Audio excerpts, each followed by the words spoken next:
सबको मेरे प्रणाम। जय श्री कृष्ण। देखिए, इंसान के साथ जब अनहोनी घटना घटती है, जब कोई अपना प्यारा इंसान चला जाता है तो बड़े टफ टाइम से गुजरना पड़ता है। बहुत अशांत मन के साथ, बड़े दर्द के साथ गुजरना पड़ता है और घाव जल्दी से भर नहीं पाता है। इनर ट्रबुलेंस बना रहता है और तड़प मचती है कि जाने मैं उसको कहाँ से देख लूँ या कहाँ से उसकी कोई बात मिल जाए या यूनिवर्स से, परमात्मा से उसकी कोई खबर मिल जाए, वो कहाँ है कहाँ नहीं है, या पता नहीं कहाँ तड़प रहा है कहाँ नहीं है। मतलब तड़प बनी रहती है परिवार वालों के साथ भी। तो देखिए, ऐसे तो बहुत सारी घटनाएं हैं पुनर्जन्म की, लेकिन एक लुगदी देवी का जिक्र मैं करूंगी जो सत्य के बहुत करीब है। वो बिल्कुल सत्य घटना है ये। तो एक भाई ने मैसेज किया था कि उनकी वाइफ एक्सपायर हो गई है, बच्चों के लिए तड़पती चली गई है, परिवार के लिए वो जीना चाहती थी, लेकिन उनकी डिज़ायर पूरी क्यों नहीं हो पाई, और क्या उनकी डिज़ायर अब दोबारा पूरी हो सकती है, क्या हम दोबारा मिल सकते हैं कि नहीं। तो इसलिए मैंने वीडियो बनाया है। तो देखो, जब किसी पर्टिकुलर इंडिविजुअली किसी दो आत्माओं का प्रेम होता है तो ज़रूर मिलती है, लेकिन उनको इंतज़ार करना पड़ता है, वक्त उनसे इंतज़ार करवाता है, और इंतज़ार में कि टाइम पूरा होने के बाद उनको यूनिवर्स मिला देता है। तो हम लुगदी देवी का जिक्र कर रहे थे कि 1912 में लुगदी देवी कि मथुरा के व्यापारी केदारनाथ से शादी कर दी जाती है, और 1924 में लुगदी देवी पहली बार गर्भवती होती है और उन्होंने एक मरे हुए बच्चे को जन्म दिया। अब लुगदी देवी की तड़प ये थी, काश मेरा बच्चा बच जाता। 1925 में फिर बच्चे को पैदा करती है, और ये बच्चा जब 9 दिन का था तो वो लुगदी देवी चल बसती है, एक्सपायर हो जाती है। तो देखो, लुगदी देवी जब मर जाती है, चली जाती है छोड़कर, तो उसके अंदर तड़प तो बनी रहती है ना अपने बच्चे से मिलने के लिए। किसी तरह से वो आस नहीं छोड़ती है, क्योंकि आशा पर ही सृष्टि कायम है। उसने अपनी आस को नहीं छोड़ा, उसने मतलब घुटने नहीं टेके यूनिवर्स के आगे। उसके अंदर एक ज़बरदस्त इच्छा थी कि मुझे मिलना है, चाहे कुछ भी हो जाए, मैं अपने बच्चे को कैसे छोड़ सकती हूँ, कैसे मर सकती हूँ। उसने एक्सेप्ट नहीं किया। तो देखो, 1925 में तो उसकी मौत हो गई थी, लेकिन 1 साल 10 महीने 7 दिन के बाद उसने फिर से जन्म लिया। 11 दिसंबर 1926 को दिल्ली के बाबूराम माथुर के घर में एक बच्ची के रूप में जन्म लिया, और उसका नाम शांति देवी रखा गया। और 4 साल के बाद जब वो इतनी मैच्योरिटी में बातें करने लगी तो घर वाले हैरान परेशान कि भाई ये क्या हो गया, ये क्या क्या बोल रही है कि मेरे एक पति है, मैं मथुरा की हूँ। नाम तो खैर वो नहीं लेती थी, क्योंकि वहाँ की लड़कियों के ये संस्कार थे कि पति का नाम नहीं लेते, तो पति का नाम नहीं बताती थी, लेकिन वो सब कुछ बताती थी।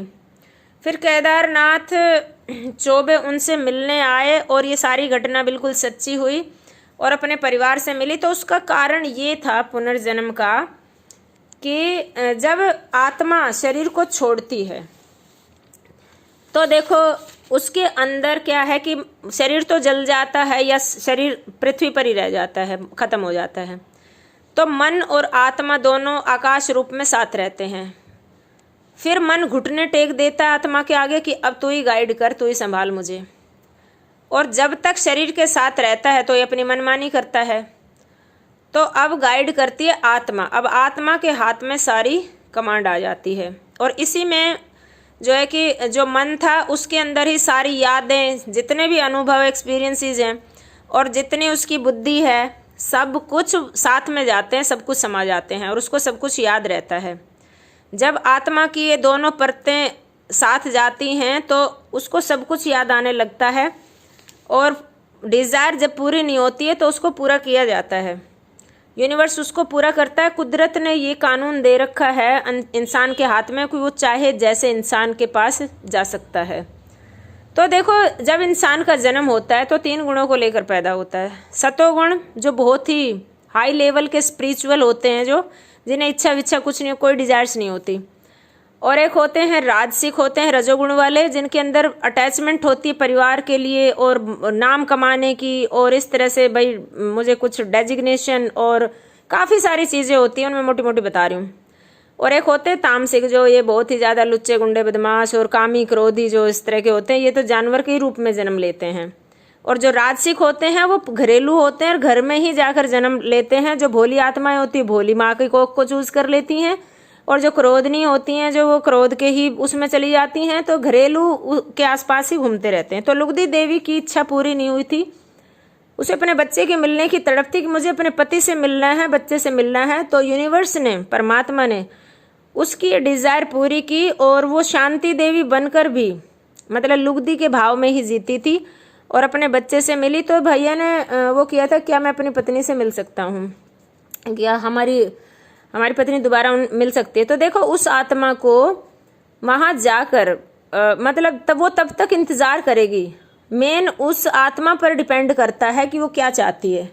अगर वो मिलना चाहेगी आपसे तो वो तब तक इंतज़ार करेगी जब तक आप उनसे मिल नहीं जाते।